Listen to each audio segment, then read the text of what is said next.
Olá a todos, sejam bem-vindos ao meu canal. E hoje eu estarei apresentando para vocês 10 expressões usadas no Brasil e seus significados. E em primeiro lugar, Santo do Pau Oco.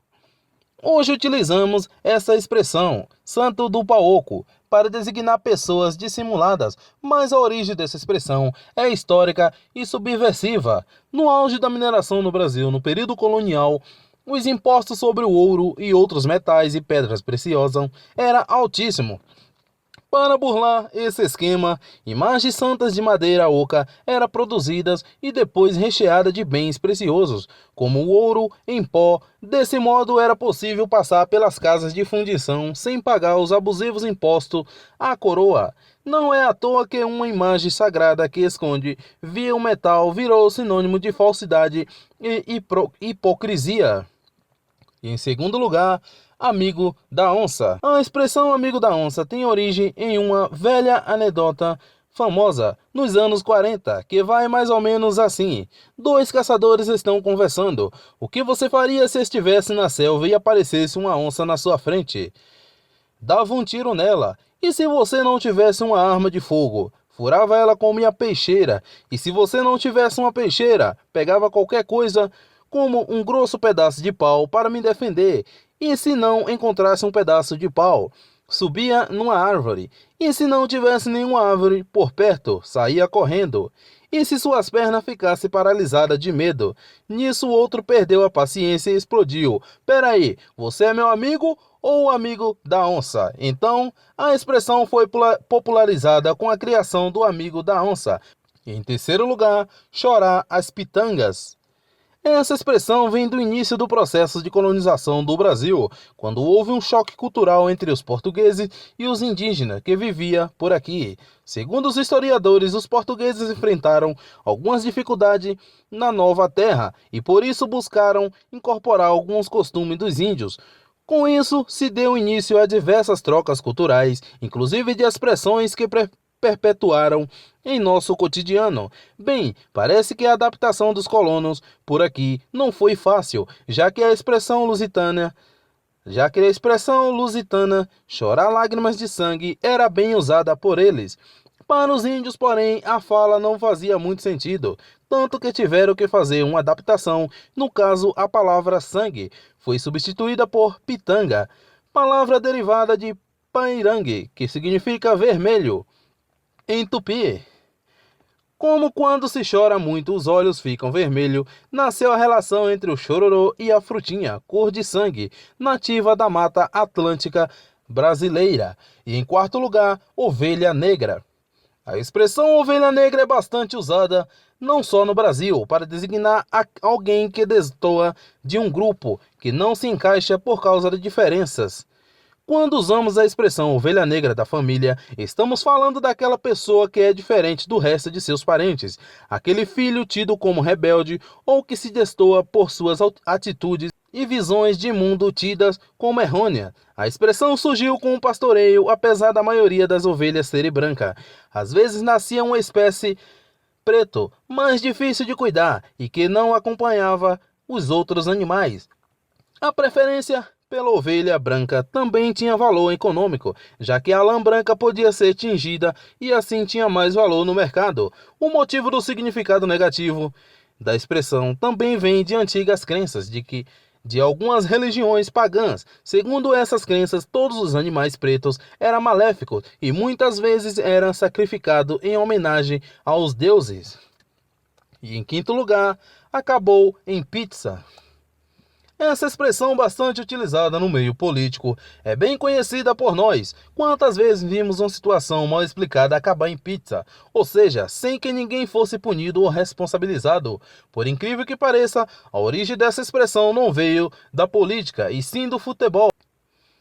Aconteceu na década de 60, quando algumas cartolas palmeirenses ficaram 14 horas seguidas trancados numa reunião, discutindo e brigando. No final, estavam todos mortos de fome e resolveram ir a uma pizzaria, onde pediram 18 pizzas gigantes e muito chopp. Depois de toda comilança e álcool, todos foram para casa. As brigas acabaram e não houve mais discussão. Sexto lugar, rodar a baiana.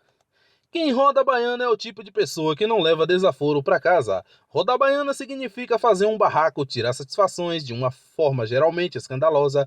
Quando você se deparar com aquela pessoa barraqueira que roda a baiana por qualquer coisa, lembre-se das baianas no Carnaval do Rio de Janeiro. Sim, porque a expressão não veio da Bahia, como se possa imaginar, e sim dos desfiles de carnaval no século XX, onde as baianas eram figuras de destaque, já que naquela época elas enfrentavam um problema nada fácil de lidar. Alguns rapazes tascavam beliscões nos bumbuns das moças, que não tinha como se defender para colocar um fim nessa situação desagradável. Alguns capoeiristas passavam-se por segurança delas e se fantasiavam de baianas para vigiar os tais rapazes. Resultado, no primeiro sinal do desrespeito, aplicava um golpe de capoeira. O público que assistia ao desfile não sabia o que estava acontecendo, só via as baianas rodarem.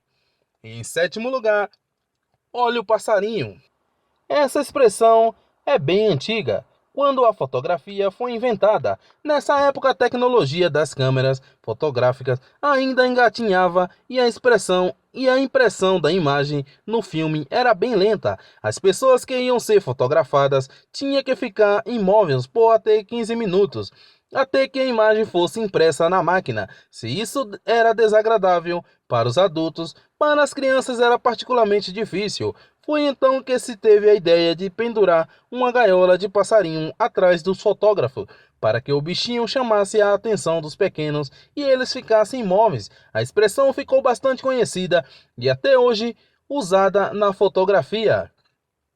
E em oitavo lugar, salvo pelo gongo.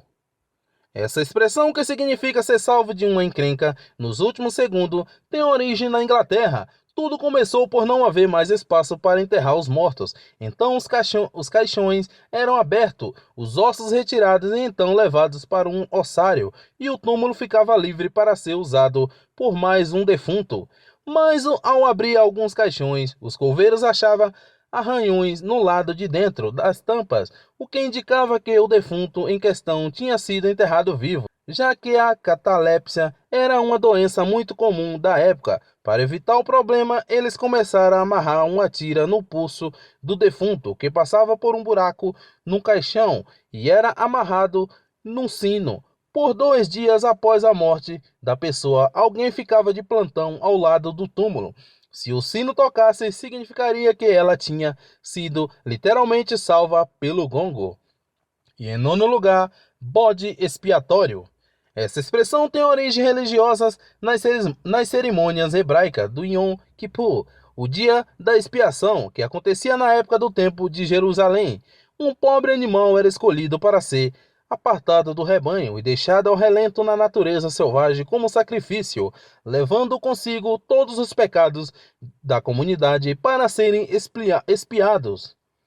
Na Bíblia, essa cerimônia é descrita no livro do Levítico. Na teologia cristã, a figura do bode expiatório é um simbolismo para o sacrifício de Jesus, que deu a vida para salvar o mundo dos seus pecados. Hoje em dia, a expressão perdeu sua carga religiosa e é usada para descrever aquela pessoa que é escolhida muitas vezes injustamente para levar toda a culpa em situações em que as coisas não deram muito certo.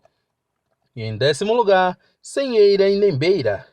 Quando uma pessoa está sem eira e nem beira, ela está na pior, ao relento ou destituída. No mínimo necessário para sobreviver. Para entender essa expressão, é preciso explicar as palavras eira em um terreno de terra batida ou cimento, onde grãos ficam ao ar livre para secar, e beira é a beirada da eira. Uma eira sem beira significa falta de proteção. Assim os grãos eram levados pelo vento e o proprietário ficava de mãos vazias. O interessante é que na região Nordeste o ditado tem o mesmo significado, mas outra explicação semática. Antigamente as casas das pessoas mais abastadas tinham um telhado triplo, a eira, a beira e a tribeira, parte mais alta do telhado. As pessoas com menos condições não conseguiam fazer esse sofisticado telhado, construindo apenas a tribeira e ficando assim sem eira nem beira. Por isso hoje utilizamos a expressão para designar pessoas destituídas de bens e de posses. Eu espero que vocês tenham gostado do vídeo. Se gostou, não esqueça de se inscrever no canal, deixe seu like, compartilhe e valeu!